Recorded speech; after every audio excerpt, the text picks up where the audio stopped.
ओम श्री गणेशाय नमः। श्रीमद्भागवत महात्म्यम। भागवत को महात्म्य।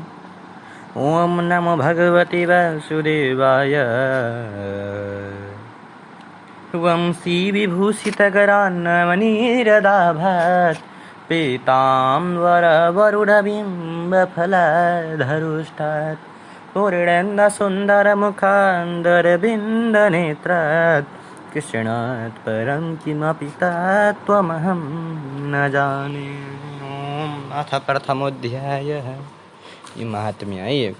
ओम सच्चिदानन्दरूपाय विश्वोत्पत्त्यादिहेतवे तापत्रयविनाशाय श्रीकृष्णाय वयं नुमः।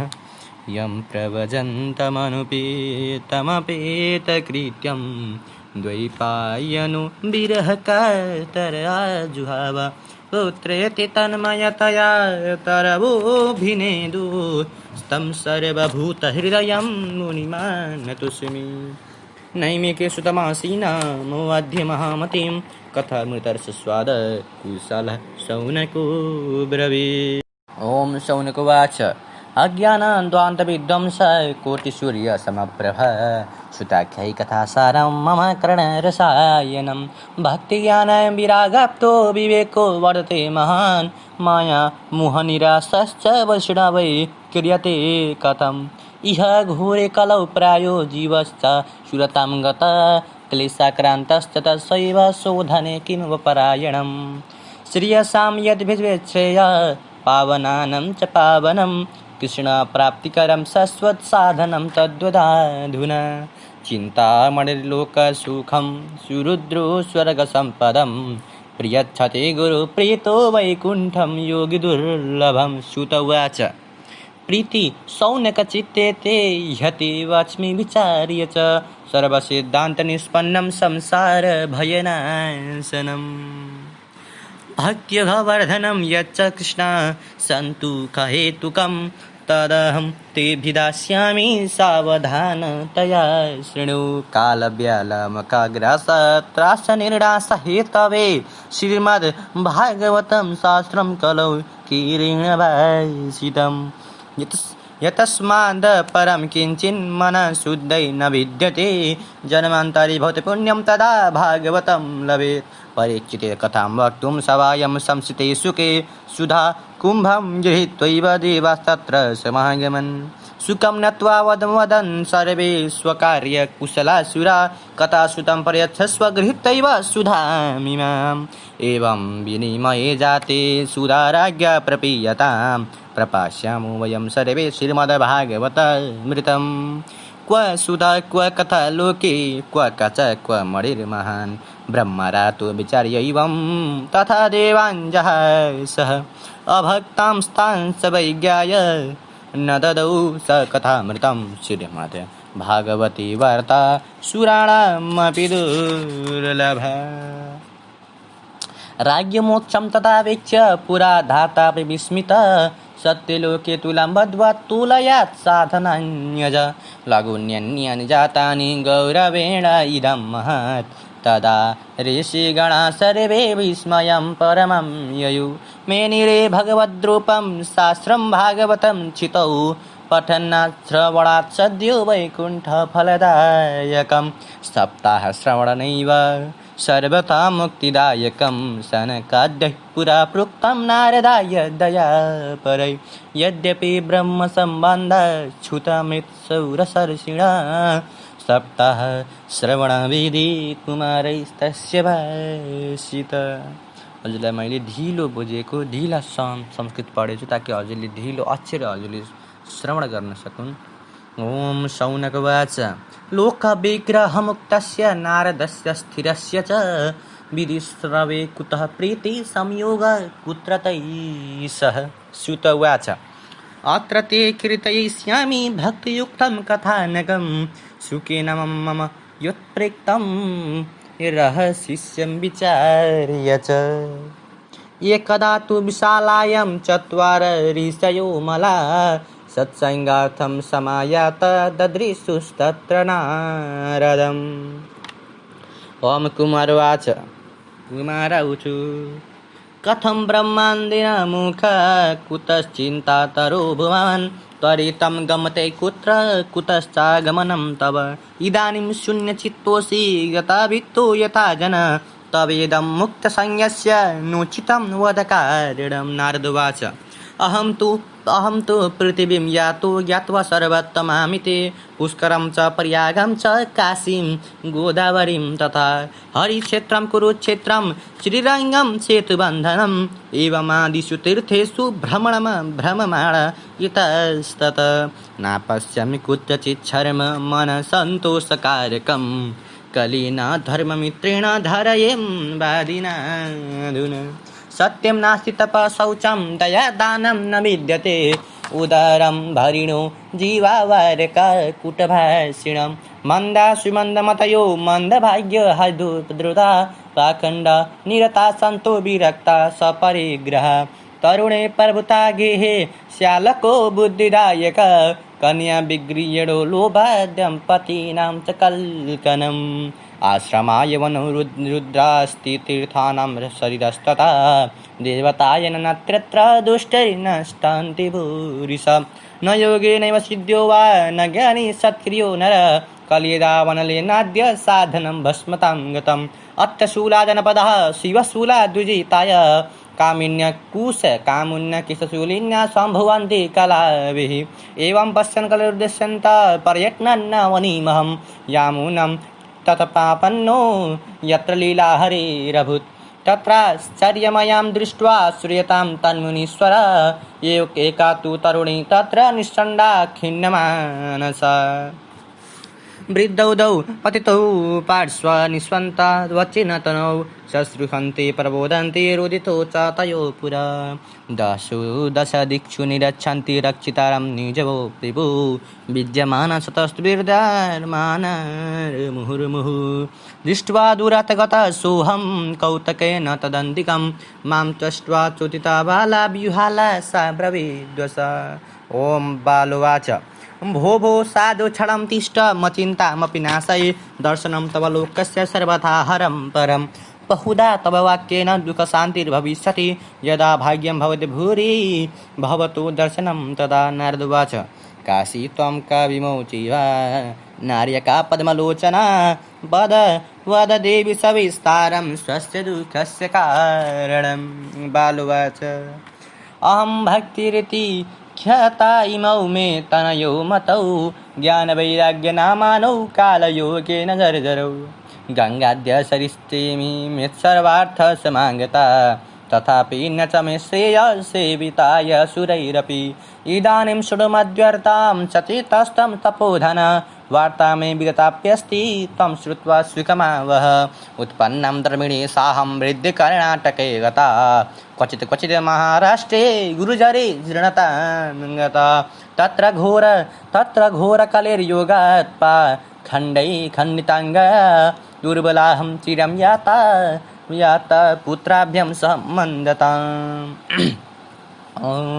वृन्दावनं पुनः प्राप्ये नवीनेव स्वरूपिणी जाताहं युवती सम्यक् पृष्ठरूपा तु साम्प्रतम् इमौ तु शायितवत्र श्रुतौ मे क्लिश्यत श्रमात् इदं स्थानं परित्यज्य विदेशं गम्यते मया जरडत्वं समायातौ तेन दुःखेन दुःखिता साहुतु तरुणे कस्मान् श्रुतौ वृद्धिर्विमौ कुता त्रयाणां सहस्रात्वैव परित्यं कुतस्थितं घटते जरडा माता तरुणौ तनयाविति अतः शोचामि तान्मानं विस्मयाविष्टमानस वद योगनिधे श्रीमन् कारणं चात्र किं भवेत् ॐ नारदवाच ॐ ज्ञाने नात्मनि पश्यामि शर्मे तत्तवानगे न विखादस्तमय्या कार्यो हरिशं ते करिष्यति अश्रुतवाच क्षणमात्रेण तज्ज्ञात्वा वाक्यमुचे मुनीश्वर नारदवाच शृणुष्व वहितावाले युगोऽयं दारुणकले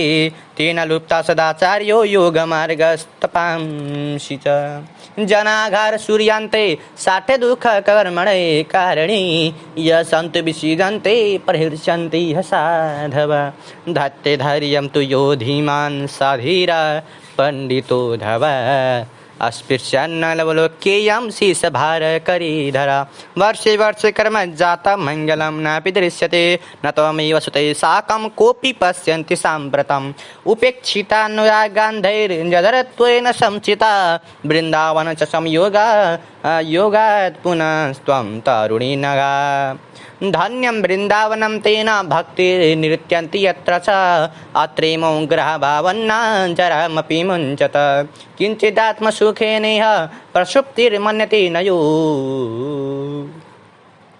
ॐ श्रीभक्तिरुवाच कथं परीक्षिता राज्ञः स्थितो ह्यशुचिकले प्रवृत्तस्तु कलौ सर्वसारकुत्रो गतो मान् करुणापरिणाहरिण मैप्य धर्म कथमिच्छते इमं मे संशया छिन्दे त्वचद्वासु शिखिताम्यहम्।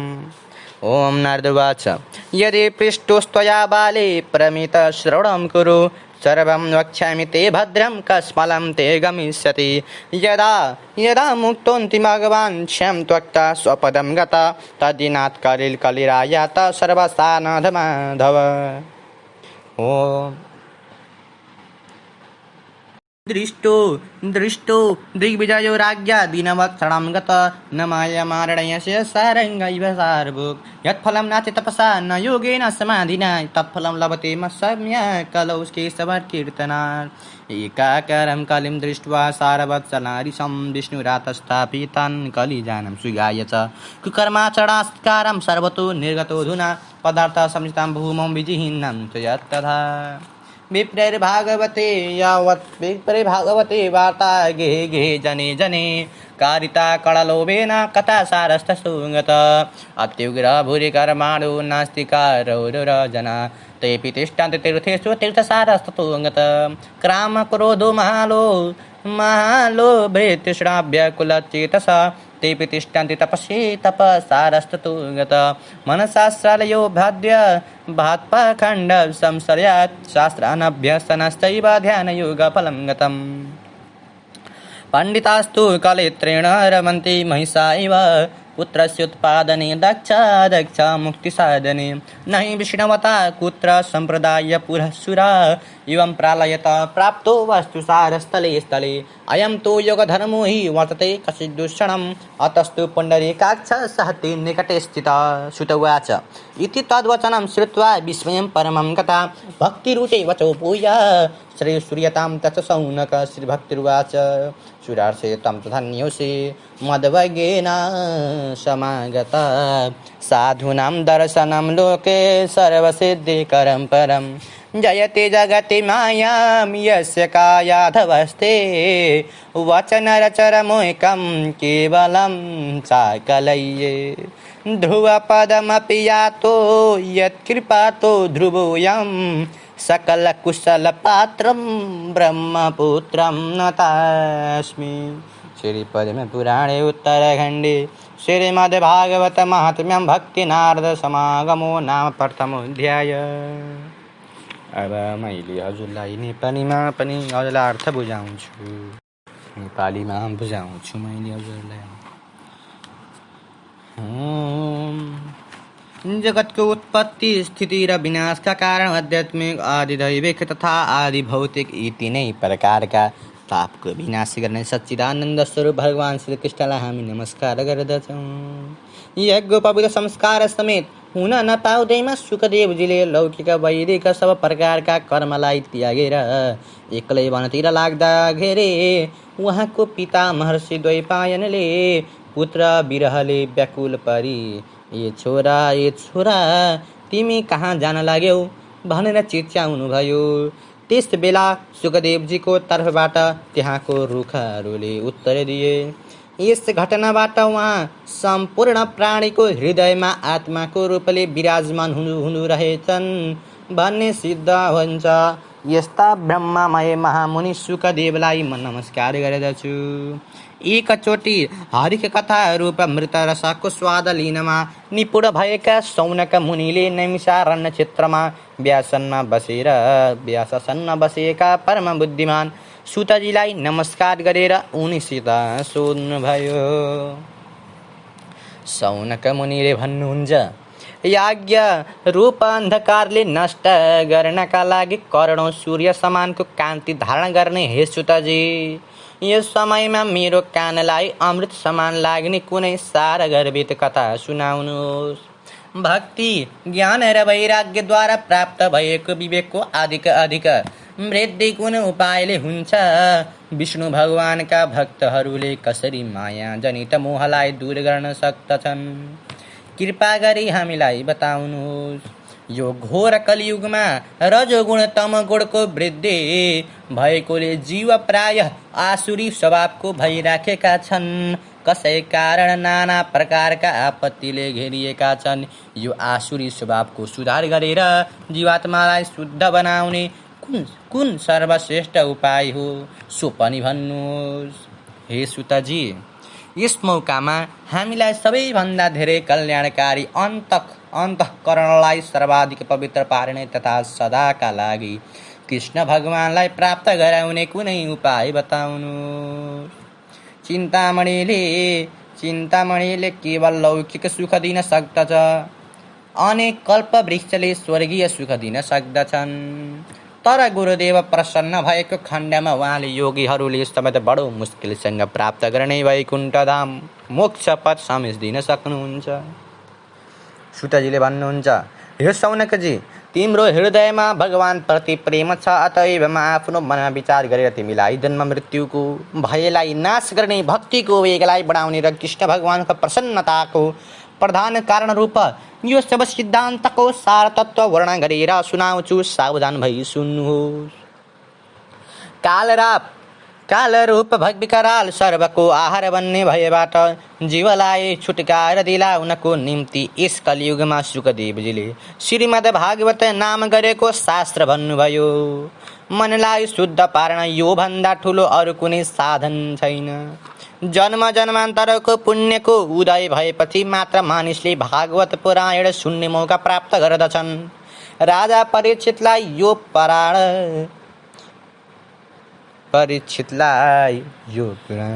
सुनाउनका लागि सुखदेव सभामा विराजमान हुनुभयो। देवताहरू अमृतको कलश लिएर त्यहाँ उपस्थित पनि भइसकेका छन्। आफ्नो काम सिद्ध गर्नमा देवताहरू बडा पक्का हुँदछन्। तसर्थ यहाँ पनि उनीहरूले सुखदेवलाई नमस्कार गरेर भने, यो अमृत लिएर हामीलाई कथा रूपी अमृत दिनुहोस्। यस प्रकारसँग साटासाट गर्नाले राजा परीक्षित अमृत पान गरेर अमर हुनेछन् र हामी देवताहरू पनि श्रीमद् भागवत रूपी अमृत पिउन पाएर कृतार्थ हुनेछौँ। यस संसारमा कहाँ अमृत, कहाँ हरिकथा, कहाँ काँच, कहाँ महामूल्य मणि, यस्तो विचार गरेर सुखदेवजीले देवताहरूका कुरामा हाँस्न लागे र देवताहरूमा राजाको जस्तो भक्ति र श्रद्धा नदेखेकोले उनीहरूलाई कथामृतको पान गराएनन्। यसैले यो श्रीमद् भागवतको कथा देवताहरूलाई समेत पनि दुर्लभ छ। यो शौनकजी, केवल श्रीमद् भागवतको श्रवणले नै राजा परीक्षितलाई मुक्त भएको देखेर पूर्वकालमा ब्रह्माजीले समेत बडो आश्चर्य लाग्यो। तसर्थ उहाँले सत्यलोकमा तराजु बाँधेर सबै साधनहरूको तौल गर्नुभयो।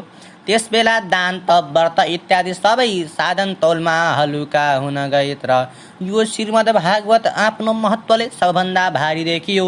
यो देख्दा सारा ऋषिहरू बडो छक्क परे। तसर्थ उनीहरूले कलियुगमा भागवत शास्त्रलाई साक्षात् भगवानको रूप र यसैलाई पढ्ने सुन्ने गर्नाले तत्काल मोक्ष पाइन्छ भनेर निश्चय गरे। सप्ताह पारायणको विधिले शरण गरेमा निश्चय यसले मुक्ति प्रदान गर्दछ।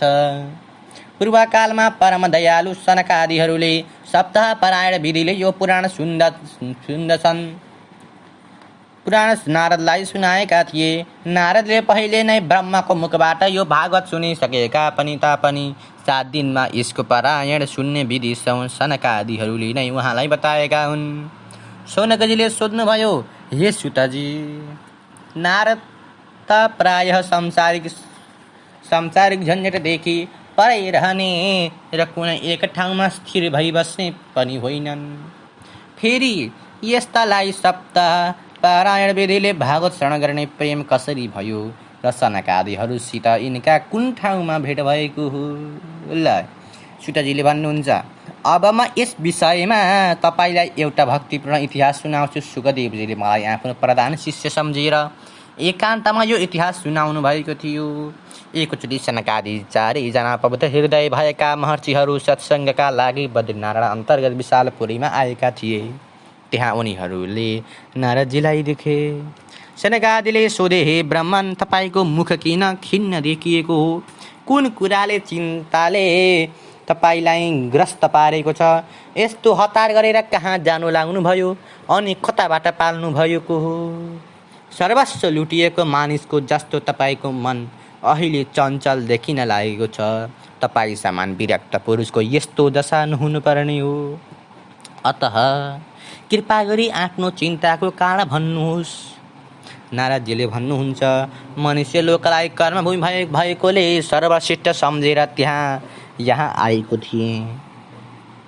यहाँ पुष्कर, प्रयाग, काशी, गोदावरी, नासिक, हरिद्वार, कुरुक्षेत्र, श्रीरङ्ग, सेतुबन्ध आदि अनेक तीर्थस्थानमा यताउति घुमे, तर मनलाई सन्तोष दिने शान्ति कतै पनि भेटिन।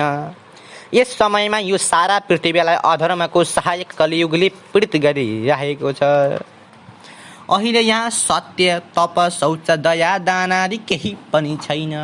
बिचरा सबै जीव आफ्नो पेट पाल्नमा नै लागिरहेका छन्। यी सबै असत्यवादी, अल्छी, मन्दबुद्धि र भाग्यहीन भइरहेका छन्। यिनलाई नाना प्रकारका आपत्तिले घेरिरहेका छन्। जो साधु सन्त जस्ता देखिन्छन् ती पुरा पाखण्डी छन्। विरक्तजन अर्थात् वैराग्यहरू सबै वास्तवमा कुटुम्बी भएका छन्। घर घरमा स्त्रीको प्रभुता फैलिएको छ। साला जेठान्सा सल्लाह दिने भएका छन्। पैसाको लोभले मानिस आफ्ना छोरी बेच्दछन् र प्राय सर्वत्र लोग नै स्वास्नीमा झगडा मचिरहन्छन्। महात्माहरूको आश्रम, तीर्थ र नदीमा यवनहरूको अधिकार भइरहेको छ र यी दुष्टहरूले अनेक देवालयमा समेत नष्ट भ्रष्ट गरिदिएका छन्। यस समयमा यहाँ योगी, सिद्ध, ज्ञानी अथवा सत्कर्म गर्ने कोही मानिस पनि देखिन्नन्। यो कलियुग रूपले दावनालले योग, तप आदि सारा साधन ढडेर भस्म छन्।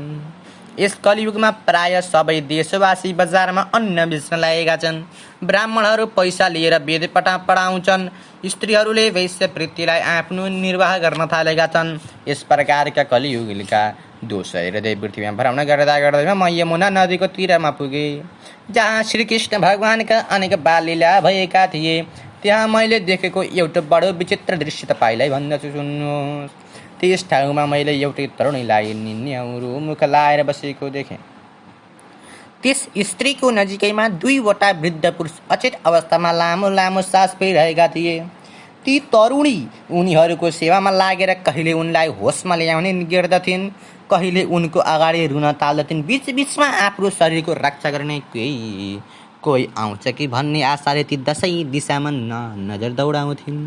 तिनलाई चारैतिरबाट घेरेर 100 करोड स्त्रीहरू पङ्का हम्कन र बारम्बार सम्झाउन बुझाउन लागेका थिए। टाढैबाट यो दृश्य देख्दा मनमा सकसक लागेकोले म त्यस स्त्री नजिकै गएँ। मलाई देख्न साथ ती तरुणी हतपत्त उठेर आकुल व्याकुल भएर भन्न लागिन्। युवतीले भनिन्, के भनिन्? म तपाईँलाई परोपकारी सज्जन सम्झन्छु, तसर्थ एकैछिन अडिएर मेरो चिन्ता नष्ट गरिदिनुहोस्। तपाईँ जस्ता साधुजनको दर्शनले संसारका सब प्रकारका पापलाई नष्ट गरिदिन्छन्। तपाईँको वचनले मेरो दुःखको पनि निकै शान्ति हुनेछ भन्ने मेरो विश्वास छ। अत्यन्त सौभाग्यको उदय भएपछि मात्र मानिसले तपाईँ जस्ता साधुको दर्शन गर्न पाउँछन्। नारदजी भन्नुहुन्छ। अनि मैले तिनीसित सोधेँ, हे देवी, तिमी को हौ? यी दुई वृद्ध पुरुष को हुन्? अनि तिम्रो नजिकका यी कमलनयन स्त्रीहरू को हुन्? आफ्नो दुःखको कारण मलाई विस्तारपूर्वक भन। युवतीले भनिन्, भक्ति मेरो नाम हो। यी दुई ज्ञान वैराग्यका नामले प्रख्यात भएका मेरा छोरा हुन्। समयको फेरले गर्दा अहिले यिनीहरू यस्तो जर्जरमा भइरहेका छन्। यी देवीहरू गङ्गा आदि नदी हुन्। मेरा सेवामा लागि यी सबै आइराखेका छन्। यस प्रकार साक्षात् देवताहरूले सेवा गर्दा पनि मलाई अलिकति पनि चैन छैन। हे तपोधन, अब अलि मन लगाएर मेरो वृत्तान्त सुनिदिनुहोस्। मेरो लामो वृत्तान्त सुनेर मलाई शान्ति प्रदान गर्नुहोस्। म म द्रविड देशमा जन्मेर कर्नाटकमा हुर्किएकी हुँ। महाराष्ट्र देशमा मेरो धेरै मान भएको हो, तर गुजरातमा मलाई बुढियाले घेरिहाल्यो। त्यहाँ घोर कलियुगको प्रभावले गर्दा पाखण्डीहरूले मेरो अङ्गभङ्ग गरिदिए। त्यस बेलादेखि म फेरि अत्यन्त प्यारो रूप भएकी सुन्दरी युवती बनेकी छु। तर मेरो नजिक लडिरहेका यी मेरा 2 छोरा थकाइले गर्दा क्लेश भई बोकिरहेका छन्। अब म यो ठाउँ छाडेर कतै विदेशतिर जान चाहन्छु। मेरा छोराहरू बुढा हुन गए। यी दुःखले म दुखित भएकी छु। हे ब्राह्मण, म कसरी तरुणी भए र मेरा छोराहरू किन बुढा भए? हामी तीनैजना सँगसँगै रहन्थ्यौँ। छोरा बुढा हुने, आमा तरुणी भन्ने यो उल्टो कुरा कसरी भयो? आमा बुढी भएर छोराहरूले यो युवा हुन उचित थियो। यसै कारण आश्चर्यले छक्क परेर म मनमा शोकले व्याकुल भइराखेको छु। तपाईँ बुद्धिमान र योगी निरी हुनुहुन्छ, तसर्थ यो विपरीत कुराको के कारण होला विचार गरेर भन्नुहोस्। नारदजीले भन्नुहुन्छ, हे अनघे, मैले ज्ञान दृष्टिद्वारा आफ्नो हृदयमा तिम्रो यस दुःखको सारा कारण देखिरहेको छु। कुनै प्रकारको चिन्ता नगर, भगवानले तिम्रो कल्याण गर्नुहुनेछ।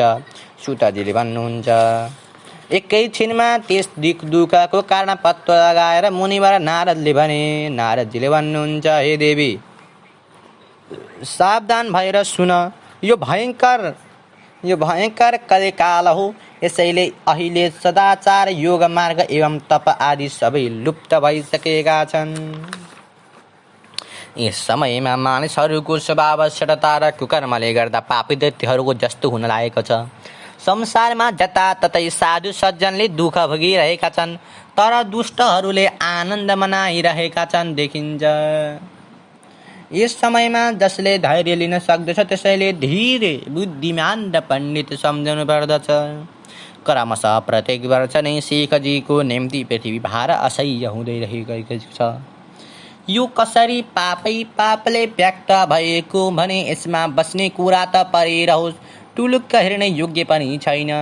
यहाँ कतै पनि मङ्गल देखिँदैन तिमीतिर, तर तिम्रा छोरातिर कसैले हेर्नै चाहन्नन्। यस प्रकारसँग विषयान्ध पुरुषहरूले उपेक्षा गरेकोले नै तिमी जर्जर भएकी थियौ। तर यो वृन्दावनको संसर्ग पाउनाले फेरि भर्खरकी तरुणी जस्ती भएकी हौ। अत यो वृन्दावन धाम धन्य हो, जहाँ भक्ति जताततै नाच्दै हिँडिरहेकी छिन्, तर यी ज्ञान वैराग्यको सोधपुछ गर्ने कोही छैनन्। यसै कारण यिनीहरू बुढियाइ नगएको हो। तर मनमा अलिकता चयन भएकोले नै यिनीहरूले सुखुप्ति जस्तो सुख अनुभव गरिरहेका छन्। भक्तिले भनुन्, हे भगवान, महाराज परीक्षितले यो पापी कलियुगलाई किन बस्न दिएको होला? हेर्नुहोस्, यसको प्रवेश हुनासाथ सारा वस्तुको महान सत्व कतातिर लागेछ। करुणामय भगवानले यस कलिको उपद्रव किन हेरिरहनु भएको होला? हे मुने, मेरो यो सन्देह दूर गरिदिनुहोस्। तपाईँको वचन सुन्नाले मेरो मनमा बडो शान्ति भइराखेको छ। नारदजीले भन्नुहुन्छ, तिमीले सोधेको सबै कुरा म भन्दछु, प्रेमसँग सुन। यसको रहस्य बुझेपछि तिम्रो साह्रै दुःख हटेर जानेछ। जुन दिन कृष्ण भगवान यो पृथ्वी छाडेर परमधामतिर लाग्नुभयो, त्यही दिनदेखि सम्पूर्ण साधनमा बाधा पार्ने कलियुगको यस पृथ्वीमा पूर्ण अधिकार हुनुभयो। राजा परीक्षितले दिग्विजयको समयमा यसलाई देख्नुभएको हो, तर बडो माया लाग्दोखेरि आफ्नो शरणमा पर्न आएकोले भ्रमर समान साधाग्राही उहाँले यसको वध गर्न उचित ठहराउनु भएन। किनकि यसमा एउटा बडो अपूर्व गुण छ। त्यो के हो भने अरू युगमा तप, योग र समाधिद्वारा जो फल पाइन्न, त्यो फल यस कलियुगमा केवल हरि कीर्तनद्वारा पूर्ण रूपले प्राप्त हुन सक्दछ। त्यसैले हामीले हरि कीर्तन सधैँ गरिरहनु पर्दछ। यस प्रकारसँग सारहीन कलियुगलाई यो एक दृष्टिले सारयुक्त देख्दा महाराज परीक्षितले कलियुगमा उत्पन्न हुने प्राणीहरूको सुखको निम्ति यसलाई बस्न दिनुभयो। कुकर्मपट्टिको प्रवृत्ति भएकोले अहिले सारा वस्तुको सार निस्केर गएको हो र पृथ्वीमा जति पदार्थ छन् ती सबै धानको गिडा नभएको भुस समान भइरहेका छन्। ब्राह्मणहरू अधिकारी वा अनधिकारीको केही विचारै नराखी अन्नको लोभले घर घरमा गएर जसलाई पायो उसलाई भगवानको कथा सुनाउन लागेका छन्। त्यसैले कथाको सारा महत्त्व गइसकेको छ। तीर्थमा बडा बडा भयङ्कर कर्म गर्ने नास्तिक अनि नरकका अधिकारी धेरै मानिस बस्न लागेका छन्। यसैले तीर्थको पनि केही प्रभाव देखिँदैन। जसको चित्त सदा सर्वदा काम क्रोध लोभ र तृष्णाले जलिरहन्छन् तिनीहरू समेत तपस्याको आडम्बर देखाउन लागेका छन्। यसैले तपस्याको सारा हराइसकेको छ। मनमाथि संयम नहुनाले अर्थात् विषय चिन्ताले मन सदा चञ्चल भइरहनाले तथा लोभ दम्भ र पाखण्डको आश्रय लिनाले एवं शास्त्रको पठन पाठन उठिसकेकोले ध्यान योगको कुनै फल हुँदैन। पण्डितजीहरू आफ्नी स्त्रीहरूको साथमा राङ्गोले झैँ विषय भोग गर्दछन्। उनीहरू सन्तान उत्पन्न गर्नमा बडो सिपालु छन् तर मुक्तिपट्टिको एउटा साधन उपाय पनि जान्दैनन्। सम्प्रदाय अर्थात् गुरु परम्पराले प्राप्त भएको सदुपदेश अनुसार वैष्णव धर्म कतै देखिँदैनन्। यसै प्रकार सँग जताततै सारा वस्तुको सार लुप्त भइसकेको छ। यो त कलियुगको स्वभावै हो। यसमा कसैको दोष छैन। यसै कारण सदा नजिक रहे तापनि कमलनयन भगवानले यो सबै खपिरहनु भएको छ। सुतजी भन्नुहुन्छ, हे सौनकजी, देवर्षि नारदको यस प्रकारको वचन सुन्दा भक्तिलाई बडो आश्चर्य लाग्यो र यसपछि उनले जे कुरा भनिन् सो सुनाउनुहोस्। सुतजीले भन्दछन्, हे सौनकजी, यस प्रकार वचन सुन्दा भक्तिलाई बडो आश्चर्य लाग्यो र त्यसपछि उनले जे कुरा भनिन् सो सुन्नुहोस् भनेर भन्नुभयो होइन। भक्तिले भनिन्, हे देवर्षि, तपाईँ धन्य हुन्छ। मेरै सौभाग्यले गर्दा तपाईँ यहाँ पाल्नु भएको संसारमा साधुहरूको दर्शन नै सबैभन्दा धेरै सिद्धि दिने सर्वश्रेष्ठ साधन हो। हे नारदजी, आफ्नै कामाको गर्वमा चला एकमात्र तपाईँको उपदेश सुन्न पाएकोले कया धुका छोरा प्रहलादले संसारमा मायालाई जितेका हुन् एवं तपाईँकै कृपाले बालक ध्रुवलाई अचल पद प्राप्त भएको हो। यस्ता सर्व मङ्गलमय तथा साक्षात् ब्रह्माका छोरा तपाईँलाई म नमस्कार गर्दछु। श्रीमद् भागवत महापुराणे महात्म्यको म नेपाल भाषा टिकाको पहिलो अध्याय पुरा भयो। ओम श्री हरे कृष्णाय वासुदेवाय हरे परमात्मने प्रणतः क्लीनाशाय गोविन्दाय नमो नमः। श्री हरे कृष्णाय वासुदेवाय हरे परमात्मने प्रणतः क्लीनाशाय गोविन्दाय नमो नमः। हरि गोविन्दाय नमो नमः। नमो भगवते वासुदेवाय। जय श्री कृष्ण।